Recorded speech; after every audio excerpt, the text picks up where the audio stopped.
Hello everyone, Soma madam study গাইডে তোমাদের সবাইকে ওয়েলকাম জানাই। আজকে আমি ক্লাস 7-এর চ্যাপ্টার 7 জল দূষণ অধ্যায়টা আলোচনা করব। এই চ্যাপ্টারটা তোমাদের থার্ড সামেটিভ এক্সামে থাকবে। আমি এই চ্যাপ্টারটা লাইন ওয়াইজ আলোচনা করে দেবো এবং এই চ্যাপ্টার থেকে যে গুরুত্বপূর্ণ প্রশ্নগুলো তোমাদের পরীক্ষায় আসবে বা ইম্পর্টেন্ট প্রশ্ন, সেগুলো আমি আলোচনা করে দেবো। ভিডিওটা স্কিপ না করে শেষ পর্যন্ত দেখতে থাকো, না হলে গুরুত্বপূর্ণ প্রশ্নগুলো মিস করে যাবে। তাহলে চলো শুরু করা যাক। দেখো, চ্যাপ্টারটা হচ্ছে জল দূষণ। তাহলে জল কিভাবে দূষিত হয় বা জল দূষণ কি সেটা আমাদের জানতে হবে। জলের অপর নাম জীবন। জল ছাড়া আমরা কেউই বাঁচতে পারবো না। আমাদের বেঁচে থাকার জন্য জল হচ্ছে আমাদের জীবনে অপরিহার্য অঙ্গ। এই জল কিন্তু বিভিন্ন কারণে দূষিত হয়ে থাকে। তাহলে জল দূষণ কি সেটা আগে আমাদের প্রথমে জানতে হবে। জল দূষণ হচ্ছে, দেখো, বিভিন্ন কারণে, প্রাকৃতিক কারণেই হোক বা মানুষের সৃষ্ট কারণেই হোক, বিভিন্ন কারণের জন্য কিন্তু জল দূষিত হয়ে যাচ্ছে। যেমন ধরো, জলের বিভিন্ন প্রাকৃতিক এবং মানুষের কর্মকাণ্ডের মাধ্যমে জলের মধ্যে যে প্রাকৃতিক, রাসায়নিক এবং জৈব উপাদানগুলি থাকে তার গুণগত মান নষ্ট হয়ে গেলে তাকে জল দূষণ বলা হয়। আর এই জল দূষণের ফলে বিভিন্ন রকম রোগের প্রাদুর্ভাব ঘটে বা বিভিন্ন ধরনের জলবাহিত রোগ হয়ে থাকে। যেমন দেখো, কলেরা, আমাশয়, আন্ত্রিক, জন্ডিস, টাইফয়েড, পোলিও এইসব রোগ হয়ে থাকে। এইবারটা দেখো, জলে বিভিন্ন অবাঞ্ছিত রাসায়নিক বা জৈব পদার্থ, জীবাণু মিশে গিয়ে জল মানুষ ও অন্যান্য প্রাণীর ব্যবহারের অযোগ্য হয়ে গেলে এবং জলজ উদ্ভিদ ও প্রাণীর বসবাসে অনুপযুক্ত হয়ে গেলে জল দূষিত হয়। তাহলে জলে বিভিন্ন ধরনের অবাঞ্ছিত রাসায়নিক এবং জৈব পদার্থ, তারপর বিভিন্ন ধরনের জীবাণু, এগুলো জলের সাথে মিশে যায় এবং মানুষ এবং অন্যান্য প্রাণীর ক্ষেত্রে সেই জল তখন ব্যবহারের অযোগ্য হয়ে পড়ে। জলের মধ্যে বিভিন্ন জলজ উদ্ভিদ এবং প্রাণী বসবাস করে। জল দূষিত হয়ে গেলে কিন্তু সেই জল তাদের বসবাসে অনুপযুক্ত হয়ে যায়, তখন জল দূষিত হয়ে যায়। এরপরের পেজে চলে আসো। এখানে দেখো পিকলুর ডায়েরি। এখানে পিকলুর ডায়েরি দেখো, এটা খুব ইম্পর্টেন্ট পার্ট। এই পোর্শনটা খুব ভালোভাবে পড়বে। দেখো, নদীমাতৃক আমাদের এই দেশে আমরা মাতৃজ্ঞানে গঙ্গা নদীকে পুজো করি, কিন্তু এখন এই গঙ্গার জল খেলে অসুস্থতা, এমনকি মৃত্যুও হতে পারে। গত কয়েক দশকে গঙ্গা নদী দুই তীরে অসংখ্য কলকারখানা, শহর, নগর, জনবসতি গড়ে ওঠার ফলে প্রচুর বিষাক্ত আবর্জনা এই নদীর জলে মিশে জলকে দূষিত করেছে। কৃষ্ণা, কাবেরী, গোদাবরী, যমুনা নদীরও একই অবস্থা। পৃথিবীর বিখ্যাত নদীগুলো যেমন হোয়াংহো, টেমস, মিসিসিপি সবই অতিমাত্রায় দূষিত। তাহলে এই যে গঙ্গা নদীকে আমরা পবিত্র নদী বলে থাকি, আমরা মাতৃজ্ঞানে পুজো করে থাকি, কিন্তু এই নদীর জল দিন দিন দূষিত হয়ে যাচ্ছে, কারণ এই নদীর তীরে অসংখ্য কলকারখানা, শহর, নগর, জনবসতি গড়ে উঠছে এবং এই কলকারখানা থেকে যে দূষিত আবর্জনা, বজ্র পদার্থ, এগুলো জলের সাথে মিশছে। এর ফলে জল কিন্তু দূষিত হয়ে উঠছে। একইভাবে কৃষ্ণা, কাবেরী, গোদাবরী, যমুনা নদীর জলও দূষিত হচ্ছে। পৃথিবীর দেখো বিখ্যাত নদী হোয়াংহো, টেমস, মিসিসিপি, এই নদীগুলো তোমরা জানো, এইগুলো খুব বিখ্যাত নদী। এই নদীগুলো কিন্তু অতিমাত্রায় দূষিত হয়ে যাচ্ছে এই একই কারণে। এরপর দেখো, পৃথিবীর 4 ভাগের 3 ভাগ জলে ঢাকা। তাহলে পৃথিবীর 4 ভাগের মধ্যে 3 ভাগই হচ্ছে জল আর 1 ভাগ হচ্ছে স্থল। কিন্তু পৃথিবীর অন্যতম সমস্যা পানীয় জল বা বিশুদ্ধ স্বাদু জলের অভাব। কিন্তু এই এত জলের পরিমাণ বেশি, তবুও কিন্তু বিশুদ্ধ জল বা পান করা জল, আমরা যে জল খেয়ে থাকি বা পান করে থাকি, সেই জলের পরিমাণ কিন্তু খুবই সামান্য। এই বিশুদ্ধ জলের অভাব কিন্তু খুব বেশি। আফ্রিকা, পশ্চিম এশিয়া, অস্ট্রেলিয়া, দক্ষিণ আমেরিকা, দক্ষিণ আমেরিকার কিছু অঞ্চলে চরম জল সংকট দেখা গেছে। তাহলে কোন কোন অঞ্চলে জল সংকট বেশি মাত্রায় রয়েছে? আফ্রিকা, পশ্চিম এশিয়া, অস্ট্রেলিয়া, দক্ষিণ আমেরিকার কিছু অঞ্চলে। এর কারণ হচ্ছে, এর অন্যতম কারণ জলের অতিরিক্ত ব্যবহার এবং জল দূষণ। কারণ এর জল কিন্তু বিশুদ্ধ জল পাওয়া যাচ্ছে না, তার একমাত্র কারণ হচ্ছে জলকে অতিরিক্ত মাত্রায় ব্যবহার করা হচ্ছে, এর ফলে জল দূষিত হয়ে যাচ্ছে। পৃথিবীর মোট 100 ভাগ জলের 97 ভাগই সমুদ্রে নোনা জল। বাকি 3 ভাগ স্বাদু জলের 2 ভাগই হিমবাহের বরফ হিসাবে রয়েছে। বাকি 1 ভাগ স্বাদু জল হলো নদী, জলাশয়, হ্রদ এবং ভূগর্ভের জল। তাহলে যে জল আমরা পান করে থাকি সেই জল হচ্ছে কিন্তু 1 ভাগ, সেই স্বাদু জল বা পানীয় জল কিন্তু 1 ভাগই রয়েছে। 1% কিন্তু স্বাদু জল। এবং এই জল কোথায় কোথায় পাওয়া যাচ্ছে? নদী, জলাশয়, হ্রদ এবং ভূগর্ভ থেকে আসছে। এর পরের পেজে চলে আসো। দেখো, এই প্রশ্নটা কিন্তু খুব ইম্পর্টেন্ট, কিভাবে জল দূষিত হয়। তাহলে জল দূষণের উৎস বা কারণ ব্যাখ্যা করো, এই ধরনের বড় প্রশ্ন তোমাদের আসে। দেখো এখানে পয়েন্ট করে বইতে দেওয়া আছে, এই পয়েন্টসগুলো আমি এখন ব্যাখ্যা করে দিচ্ছি, আমি পরে তোমাদেরকে এই উত্তরটা লিখিয়ে দেবো। জল কিভাবে দূষিত হয়, উৎসটা দেখো। প্রথম এক হচ্ছে শিল্প কারখানা থেকে জল দূষণ। তাহলে প্রথম কারণ হচ্ছে শিল্প কারখানা থেকে যে বর্জ্য পদার্থ, রাসায়নিক, এগুলো জলের সাথে মিশছে, এগুলো জলের সাথে মিশে জল দূষিত হচ্ছে। দেখো পেট্রো রাসায়নিক শিল্পে, পলিথিন প্লাস্টিক শিল্পে, জ্বালানি শিল্পে, খনিজ তেল পরিশোধন শিল্পে, বিভিন্ন রকম যানবাহন নির্মাণ, ছোট ও মাঝারি ইলেকট্রিক্যাল এবং ইঞ্জিনিয়ারিং শিল্পে প্রচুর পরিমাণে দূষিত রাসায়নিক পদার্থ যেমন অ্যামোনিয়া, ক্লোরিন, ফেনল, সায়ানাইড এবং বিভিন্ন ধাতু, জিঙ্ক, পারদ, সীসা, ক্রোমিয়াম ঘটিত দূষক নালা নর্দমা দিয়ে নদী বা সমুদ্রের জলে মিশে জল দূষিত করছে। তাহলে এই যে বিভিন্ন শিল্প কারখানা থেকে প্রচুর পরিমাণে দূষিত রাসায়নিক পদার্থ, সেগুলোর মধ্যে কী কী আছে দেখো, অ্যামোনিয়া, ক্লোরিন, ফেনল, সায়ানাইড এবং বিভিন্ন ধাতুর মধ্যে যেমন জিঙ্ক, পারদ, সীসা, ক্রোমিয়াম নালা নর্দমা দিয়ে নদী বা সমুদ্রের জলে মিশছে এবং জলকে দূষিত করছে। 2 নম্বর দেখো, গৃহস্থলী থেকে জল দূষণ। এবং গৃহস্থলী থেকে কিভাবে জল দূষিত হচ্ছে এটাও দেখো, পয়েন্টস করে তোমরা এইভাবে লিখতে পারো। গ্রাম এবং শহর এলাকার বিভিন্ন আবর্জনা ও বর্জ্য পদার্থ যেমন গৃহস্থলীর দৈনন্দিন রান্না, খাবারের টুকরো, দূষিত বস্তু, শৌচাগারের মলমূত্র, সাবান, ডিটারজেন্ট, ফিনাইল প্রভৃতি নিকাশি নালার মাধ্যমে ভূগর্ভের জলে, নদীতে, জলাশয়ে পড়ে জলকে দূষিত করে তোলে। এছাড়াও বিভিন্ন খাটাল, পশুশালা, বড় বাজার, হাসপাতাল, চিকিৎসা কেন্দ্র থেকে উৎপন্ন বর্জ্য জলকে দূষিত করে। তাহলে গৃহস্থলী থেকে কিভাবে জল দূষিত হচ্ছে দেখো, গ্রাম এবং শহর এলাকায় বিভিন্ন যে আবর্জনা, বর্জ্য পদার্থ, যেমন আমরা যে প্রতিদিন রান্না করে থাকি, তারপরে বিভিন্ন খাবারের টুকরো, দূষিত বিভিন্ন বস্তু, তারপর শৌচাগারের মলমূত্র, সাবান, ডিটারজেন্ট, ফিনাইল, এই সমস্ত কিছু জলের সাথে মিশছে, হয় নিকাশি নালার মাধ্যমে ভূগর্ভের জলে যাচ্ছে, না হলে নদীতে বা জলাশয়ে পড়ে জলকে দূষিত করছে। তারপর বিভিন্ন খাটাল, পশুশালা, বিভিন্ন হাসপাতাল, তারপর চিকিৎসা কেন্দ্র থেকে যেসব বর্জ্য পদার্থগুলো উৎপন্ন হচ্ছে সেগুলো কিন্তু জলের সাথে মিশে জলকে দূষিত করছে।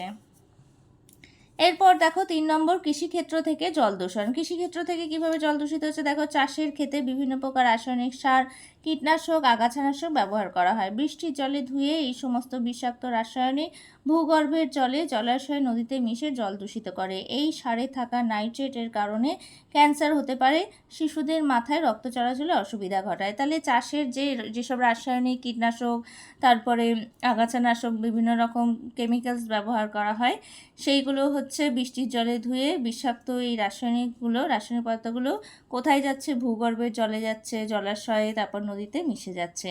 এই মিশে যাওয়ার ফলে কি হচ্ছে, নদী, নালা বা জলাশয়ের জল দূষিত হচ্ছে। এবং এই সারের মধ্যে কি থাকে দেখো, নাইট্রেট থাকে। এই নাইট্রেট হচ্ছে খুবই মানে এমনই বিষাক্ত যার ফলে ক্যান্সার পর্যন্ত হতে পারে, আবার শিশুদের মাথায় রক্ত চলাচলে অসুবিধা ঘটায়। নেক্সট হচ্ছে দেখো, তেজস্ক্রিয় পদার্থ থেকে দূষণ। তবে তেজস্ক্রিয় পদার্থ থেকে কীভাবে জল দূষণ হচ্ছে দেখো, যে পারমাণবিক চুল্লি, চিকিৎসা কেন্দ্র বা বৈজ্ঞানিক পরীক্ষাগারে ব্যবহৃত তেজস্ক্রিয় পদার্থগুলো ব্যবহারের পর সমুদ্রে বা নদীতে ফেলা হয়। পারমাণবিক বিস্ফোরণের পর তেজস্ক্রিয় পদার্থ জলে মিশে জল দূষণ ঘটায়।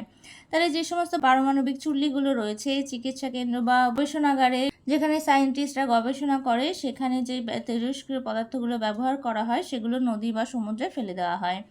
এই পারমাণবিক বিস্ফোরণের পর তেজস্ক্রিয় পদার্থ জলের সাথে মিশে যায় এবং জল দূষণ হয়। এর পরের পেজে চলে আসে দেখো, খনিজ তেল দূষণ।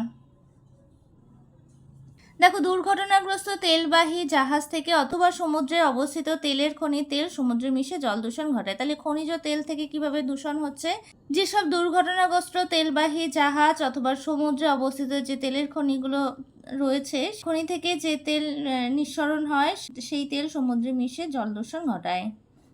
এরপর দেখো, তাপীয় দূষণ। 6 নম্বর পয়েন্ট দেখো, তাপীয় দূষণ। তাপ বিদ্যুৎ কেন্দ্র, পারমাণবিক বিদ্যুৎ কেন্দ্র, কারখানায় ব্যবহৃত উষ্ণ দূষিত বজ্র জল সরাসরি জলাশয়ে, নদীতে মিশে জলে অক্সিজেনের পরিমাণ কমিয়ে দেয় ও জল দূষণ ঘটায়। তাহলে তাপীয় দূষণ থেকে কিভাবে জল দূষিত হয় দেখো, তাপ বিদ্যুৎ কেন্দ্র, পারমাণবিক বিদ্যুৎ কেন্দ্র, কারখানায় ব্যবহৃত যে উষ্ণ দূষিত বজ্র জল, সেগুলো কি হয়, সরাসরি জলাশয়ে মিশে নদীতে মিশছে এবং জলের মধ্যে অক্সিজেনের পরিমাণ কমিয়ে দেয়, এর ফলে জল দূষিত হয়। নেক্সট হচ্ছে 7 নম্বর পয়েন্টস দেখো, বায়ু দূষণের কারণে জল দূষণ।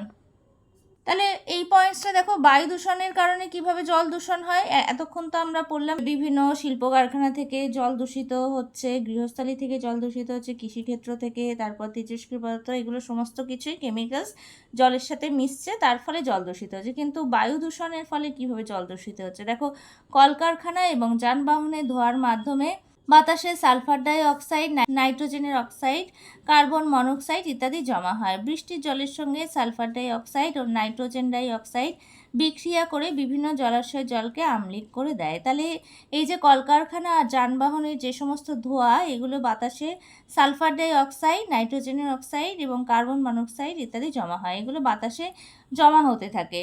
এর ফলে বৃষ্টির জলের সঙ্গে এই সমস্ত রাসায়নিকগুলো মিশে যায়, তখন একটা কেমিক্যাল রিয়াকশান হয়, এর ফলে বিভিন্ন জলাশয়ের জলকে আম্লিক করে দেয়। এরপরে দেখো আর্সেনিক দূষণ। আর্সেনিক দূষণটা কি? আর্সেনিক কথাটা তোমরা আগেও নিশ্চয়ই শুনেছো। দেখো, প্রতি লিটার জলে 0.5 মিলিগ্রামের বেশি বিষাক্ত আর্সেনিক নামক ধাতব যৌগ থাকলে তাকে আর্সেনিক দূষণ বলা হয়। তাহলে আর্সেনিক জলের মধ্যে রয়েছে, কিন্তু সেটা 0.05 মিলিগ্রামের বেশি যদি হয়ে থাকে, তবে তাহলে এই আর্সেনিক দূষণ হয়ে থাকে। মাটির নিচের স্তর থেকে অনিয়ন্ত্রিতভাবে অতিরিক্ত জল তুলে নেওয়ার ফলে মাটির নিচের ফাঁকা জায়গায় আর্সেনিকের যৌগ বাতাসের সঙ্গে বিক্রিয়া করে বিষাক্ত যৌগ তৈরি করে। এই যৌগ জলের সাথে মিশে নলকূপের জলের মাধ্যমে পানীয় জলে মিশে যায়। জলে ফ্লুওরিনের যৌগ, ক্লোরিন অতিরিক্ত পরিমাণে থাকলেও জল দূষিত হয়। তাহলে মাটির নিচের স্তর থেকে আমরা অতিরিক্ত জল অনেক সময় তুলে নিই, এর ফলে কি হয়, মাটির যে ফাঁকা জায়গাটা আছে সেই আর্সেনিক যৌগ বাতাসের সাথে মিশে একটা বিক্রিয়া ঘটায় এবং বিষাক্ত যৌগ তৈরি করে। এই যৌগ যখন মিশে যায় জলের সাথে, তখন নলকূপের মাধ্যমে পানীয় জলে মিশে যায়। এই যৌগ জলে মিশে নলকূপের জলের মাধ্যমে পানীয় জলের সাথে মিশে যায়। তাহলে আমরা পানীয় জল কি ভূ অভ্যন্তর থেকে আমরা জলগুলো পাই, যেমন নলকূপের মাধ্যমে বা টিউবওয়েলের মাধ্যমে।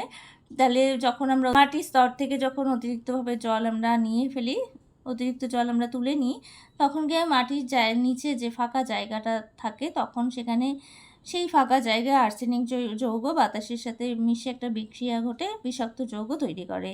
এই যৌগ জলের সঙ্গে মিশে নলকূপের মাধ্যমে পানীয় জলের সাথে মিশে যায়। জলে ফ্লুওরিনের যৌগ, ক্লোরিন অতিরিক্ত পরিমাণে থাকলেও জল দূষিত হয়। তাহলে কিভাবে জল দূষিত হয়, এখানে বইতে পয়েন্টস করে দেওয়া আছে, তোমরা বইয়ের এই পয়েন্টসগুলো ব্যাখ্যা করে নিজেদের মতো লিখতে পারো, অথবা আমি এই অধ্যায়টা পড়ানো হয়ে গেলে পুরোটা তোমাদের সাথে আলোচনা করে দেবো। নেক্সট দেখো, কোন ঘটনাগুলোর প্রভাবে কোন ধরনের জল দূষণ ঘটলো ঠিক বুঝতে পারবে। তাহলে কোন কোন ঘটনাগুলোর জন্য, কোন কোন ঘটনার জন্য কোন কোন জল দূষণ হয় দেখো। 1932 সালে জাপানি মিনামাটা উপসাগরের উপকূলে একটা রাসায়নিক কারখানা থেকে পারদযুক্ত তরলপত্র সমুদ্রে ফেলা হয়। এই মারাত্মক পারদ দূষণে প্রায় 30 বছর ধরে অসংখ্য মানুষ এবং জীবজন্তু মারা যায়। তাহলে কি ঘটনা, কোন ঘটনার পরিপ্রেক্ষিতে জল দূষণ হয়েছে, কত খ্রিস্টাব্দে হয়েছে, এগুলো কিন্তু খুব ইম্পর্টেন্ট। এই পয়েন্টসগুলো তোমরা পড়ে নেবে। তাহলে 1932 সালে জাপানে একটা মিনামাটা উপসাগর উপকূলে একটা রাসায়নিক কারখানা থেকে তরল বর্জ্য পদার্থ সমুদ্রে ফেলে দেওয়া হয়। এই মারাত্মক পারদ দূষণের প্রায় 30 বছর ধরে অসংখ্য মানুষ এবং জীবজন্তু মারা যায়। মানে কেমিক্যাল রিয়াকশান এতটাই বেশি যে মানে পারদের মাত্রা এতটা বেশি ছিল যে 30 বছর ধরে প্রচুর মানুষ, বহু মানুষ আর জীবজন্তু মারা গিয়েছিল। 2 নম্বর দেখো, উপসাগরীয় যুদ্ধের সময় কুয়েতে প্রচুর তেলের কূপ জ্বালিয়ে দেওয়া হয়। প্রচুর পরিমাণে খনিজ তেল পারস্য উপসাগরের জলে মিশে অসংখ্য সামুদ্রিক প্রাণীর মৃত্যু হয়। তাহলে কুয়েতে যখন যুদ্ধ হয়, উপসাগরীয় যুদ্ধের সময় কুয়েতে প্রচুর পরিমাণে তেলের কূপ জ্বালিয়ে দেওয়া হয়, আর এই খনিজ তেল ওই পারস্য উপসাগরে মিশে অসংখ্য সামুদ্রিক প্রাণীর মৃত্যু ঘটায়। এরপর নম্বর দেখো, পশ্চিমবঙ্গে হলদিয়া পেট্রো রাসায়ন শিল্প গড়ে ওঠার পর থেকে হলদি নদীর মোহনায় ইলিশ মাছের আনাগোনা কমে গেছে। তাহলে হলদিয়ায় প্রচুর ইলিশ মাছ পাওয়া যায়। এই হলদিয়ায় পেট্রো রাসায়ন শিল্প গড়ে ওঠার পর এই মোহনায় প্রচুর ইলিশ মাছের আনাগোনা কমে গেছে, কারণ এই কেমিক্যালগুলো সমুদ্রের সাথে মিশে জলকে দূষিত করে ফেলছে। নেক্সট পয়েন্ট দেখো, 4 নম্বর, পূর্ব কলকাতার জলাভূমি মাছের ভেড়িগুলিতে মাছ চাষ কমে গেছে। কেরালার কুট্টুনারে, উড়িষ্যার চিল্কায়, অন্ধ্রপ্রদেশের কোলেরুতে কীটনাশক থেকে প্রচুর মাছ মারা গেছে। তাহলে পূর্ব কলকাতার যে জলাভূমি মাছের যে ভেড়িগুলো আছে সেগুলোর মাছ চাষ অনেক কমে গেছে। তারপর কেরালা, উড়িষ্যার চিল্কা, অন্ধ্রপ্রদেশের কোলেরুতে বিভিন্ন কীটনাশক থেকেও প্রচুর মাছ কিন্তু সেখানে মারা গেছে। 5 নম্বর পয়েন্টস দেখো, পশ্চিমবঙ্গের মালদা, নদিয়া, হুগলি, হাওড়া, বর্ধমান, উত্তর এবং দক্ষিণ 24 পরগনা জেলার মাটির নিচের জলে অনেক বেশি মাত্রায় আর্সেনিক রয়েছে। এর ফলে হাতের চেটো ও পায়ের তলায় যে কালো কালো ক্ষত হয় তাকে ব্ল্যাকফুট ব্যাধি বলা হয়। এছাড়াও চর্মরোগ, রক্তাল্পতা, যকৃৎ, ফুসফুস, ত্বকের ক্যান্সারও হতে পারে। ফ্লুরাইড দূষণ থেকে ফ্লুরোসিস, দাঁত ও হাড়ের সমস্যা, পারদ দূষণে মিনামাটা, ক্যাডমিয়াম দূষণে ইত্যাদি অসুখ হয়। তাহলে এই 5 নম্বর পয়েন্টসটা তোমরা খুব ভালোভাবে পড়বে। এখান থেকে প্রচুর ফিল ইন দ্য ব্ল্যাঙ্কস বা শর্ট কোশ্চেন তোমরা পেয়ে যাবে। এই লাইনগুলো কিন্তু খুব ভালোভাবে পড়বে। কী কারণে কোন রোগ হয়ে থাকে এগুলো কিন্তু পরীক্ষায় তোমাদের আসে শর্ট কোশ্চেন হিসেবে। তাহলে পশ্চিমবঙ্গে যেসব জায়গাগুলো আছে মালদা, হুগলি, বর্ধমান, হাওড়া, উত্তর 24 পরগনা, দক্ষিণ 24 পরগনা, এগুলো হচ্ছে এই সব জেলাগুলোর মাটির নিচের জল অনেক বেশি মাত্রায় আর্সেনিক রয়েছে। এর ফলে হাতের চেটো আর পায়ের তলায় কালো কালো ক্ষত হয়ে যায়। আর্সেনিক দূষণের ফলে এই যে ব্ল্যাকফুট ডিজিজ হয়, এটা তোমরা আন্ডারলাইন করে নাও। একে ব্ল্যাকফুট ব্যাধি বলা হয়। আবার ফ্লুরাইড দূষণের ফলে ফ্লুরোসিস, তারপর দাঁত হাড়ের সমস্যা, পারদ দূষণে মিনামাটা, তারপর ক্যাডমিয়াম দূষণে ইত্যাদি এই লাইনগুলো তোমরা মার্ক করে নাও। এই সমস্ত রোগ হয়ে থাকে। এরপর দেখো 6 নম্বর পয়েন্টস, সাবান ডিটারজেন্টের ফসফেট ক্ষার, মানে ফসফেট যেটা ক্ষার, বদ্ধপুকুর জলাশয়ের জলে মিশলে প্রচুর পরিমাণে শৈবাল, আগাছা, কচুরিপানা বেড়ে যায়। এর ফলে জলে দ্রবীভূত অক্সিজেনের পরিমাণ কমে গিয়ে মাছ ও জলজ প্রাণী মারা যায়। একে ইউট্রোফিকেশন বলা হয়। তাহলে ইউট্রোফিকেশন কাকে বলে, এই কোশ্চেনটা কিন্তু খুব ইম্পর্টেন্ট। এই প্যারাটা তোমরা ভালোভাবে পড়বে। তাহলে জলের মধ্যে যে সাবান, ডিটারজেন্ট, ফসফেট এই সমস্ত ক্ষার জাতীয় পদার্থ পুকুর জলাশয়ে মিশলে প্রচুর পরিমাণে শৈবাল, আগাছা, কচুরিপানা বেড়ে যায়। আর জলে যে অক্সিজেনের মাত্রাটা থাকে সেটা কমে গিয়ে বিভিন্ন মাছ এবং জলজ প্রাণী মারা যায়। একেই বলা হয় ইউট্রিফিকেশন। এরপর এখান থেকে পিকলু ডায়েরিটা পড়ে নেবে। দেখো, বিশ্ব স্বাস্থ্য সংস্থার মতে সারা বিশ্বে প্রতি বছর প্রায় 30 লক্ষ শিশু ডায়রিয়া ও অন্যান্য জলবাহিত সংক্রামক অসুখে মারা যায়। তাহলে জলবাহিত রোগের কারণে প্রচুর ডায়রিয়া এবং বিভিন্ন জলবাহিত সংক্রামক হয়ে থাকে। এর ফলে সারা বছর প্রতি বছর বিশ্বে 30 লক্ষ শিশু মারা যায়। জানো কি, শুধু 3টে জরুরি বিষয় মেনে চললেই জলবাহিত সংক্রমণ আটকানো যায়। বিশুদ্ধ পানীয় জল খাওয়া, সাধারণ কিছু পরিষ্কার পরিচ্ছন্নতা মেনে চলা, যেমন সাবান দিয়ে হাত ধোয়া, পরিষ্কার পাত্রে জল রাখা ইত্যাদি, শৌচাগারের ব্যবহার করা এবং নোংরা আবর্জনা ঠিকভাবে ফেলা। তাহলে এই যে 3টে পয়েন্টস এখানে ব্যাখ্যা করেছে, এইগুলো কিন্তু আমাদের মেনে চলতে হবে। তাহলে প্রথম হচ্ছে বিশুদ্ধ পানীয় জল খাওয়া। তাহলে আমাদেরকে সবসময় পরিশুদ্ধ পানীয় জল পান করতে হবে। আমরা যদি অপরিশোধিত পানীয় জল খাই তাহলে আমাদের জলবাহিত রোগের সংক্রমণ আমাদের হবে। 2 হচ্ছে, দেখো, আমাদের সবসময় সাবান দিয়ে হাত ধুতে হবে, হাত পরিষ্কার রাখতে হবে। তাহলে আর পরিষ্কার পাত্রে যে খাবার জলটা আমরা খাবো সেটা যেন পরিষ্কার পাত্রে রাখা হয়। 3 হচ্ছে শৌচাগারের ব্যবহার করা আর নোংরা আবর্জনা ঠিক জায়গায় ঠিকভাবে ফেলা। এই 3টে পয়েন্টস মেনে চললে এই জলবাহিত রোগ আমরা অনেকটাই আটকাতে পারবো। নেক্সট দেখো, এই পেজে কিছু নেই। এরপর চলে আসো 74 পেজে। দেখো, জল দূষণ প্রতিরোধ আমরা কিভাবে করব। এই যে বিভিন্ন ধরনের জল দূষিত হচ্ছে, এই জল দূষণটাও আমরা আটকাতে পারি। তাহলে এই জল দূষণ নিয়ন্ত্রণ বা রোধ করার কি উপায় আছে দেখো। আমরা এই যে অতিরিক্ত কীটনাশক ব্যবহার করছি সেগুলোর প্রয়োগ কমাতে পারবো। তারপরে জলে যে বিভিন্ন বর্জ্য পদার্থ মিশে যাচ্ছে, শিল্প কারখানার যে বর্জ্য পদার্থ মিশে যাচ্ছে সেগুলো আমরা আটকাতে পারবো। ডিটারজেন্টের ব্যবহার কমাতে পারবো। তারপরে ডিটারজেন্টের ব্যবহার কমালে জল দূষণ কমবে। দূষিত জল পরিশুদ্ধ করতে হবে। এই সমস্ত বিভিন্ন পন্থা অবলম্বন করলে আমরা জল দূষণটা আটকাতে পারবো। দেখো, এখানে পয়েন্টস করে দেওয়া আছে। প্রথম পয়েন্টসটা দেখো, জলাশয়, নদী বা সমুদ্রের জলে নোংরা আবর্জনা সরাসরি ফেলা যাবে না। গরু মোষ স্নান করানো, কাপড় কাচা বন্ধ করতে হবে। যেটা বললাম যে জলে যে সমস্ত নোংরা আবর্জনা ফেলা হচ্ছে, সরাসরি যেগুলো ফেলা হচ্ছে, তারপর বিভিন্ন পশু, গরু মোষ এগুলো স্নান করানো হচ্ছে, জামা কাপড় কাচার ফলে বিভিন্ন ডিটারজেন্ট জলের সাথে মিশছে, এইগুলো বন্ধ করতে হবে। তাহলে আমরা জল দূষণটা রোধ করতে পারবো। নেক্সট পয়েন্ট দেখো, চাষের ক্ষেত্রে অতিরিক্ত সার, কীটনাশক দেওয়া বন্ধ করতে হবে। যেটা বললাম যে অতিরিক্ত কীটনাশক বা রাসায়নিক সার বন্ধ যদি করা যায় তাহলে আমরা জল দূষণ আটকাতে পারবো। পরের পয়েন্টস দেখো, শহর এবং কলকারখানার দূষিত বর্জ্য জল শোধন করে তবেই নদী বা সমুদ্রে ফেলা উচিত। ব্যবহার করা জল পরিশোধন করে পুনর্ব্যবহার করতে হবে। ইসরায়েলে ব্যবহৃত জলের 30% সেচের কাজে পুনর্ব্যবহৃত হয়। তাহলে এই যে শহর কলকারখানা দূষিত বর্জ্য জল, এগুলো হচ্ছে শোধন করে তারপরে নদী বা সমুদ্রে ফেলতে হবে।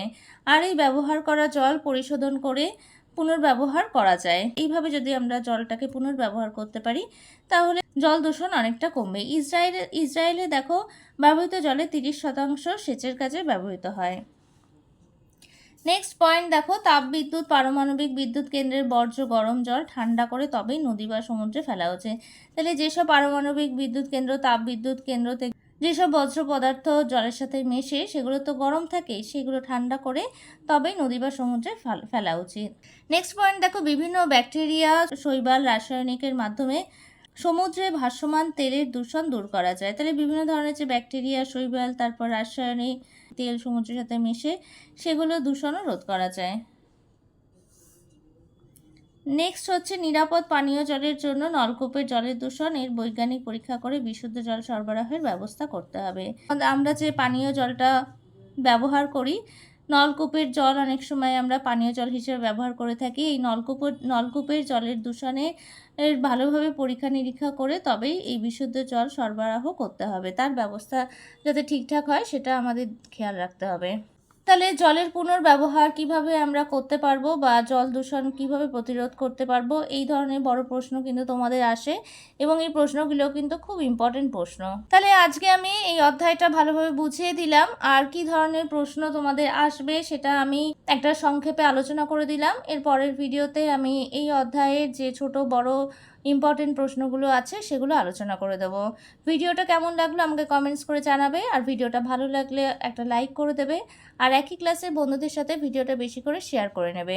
আর আমার চ্যানেলে নতুন হয়ে থাকলে চ্যানেলটা তাড়াতাড়ি সাবস্ক্রাইব করে নাও, আর পাশে থাকা বেল আইকনটা অবশ্যই প্রেস করে নেবে যাতে আমি চ্যানেলে নতুন ভিডিও আপলোড করার সাথে সাথে নোটিফিকেশান সবার আগে তোমাদের কাছে পৌঁছে যায়। আজকে তাহলে আমি এখানেই শেষ করছি, পরে দেখা হবে নতুন আরও একটা ভিডিওতে।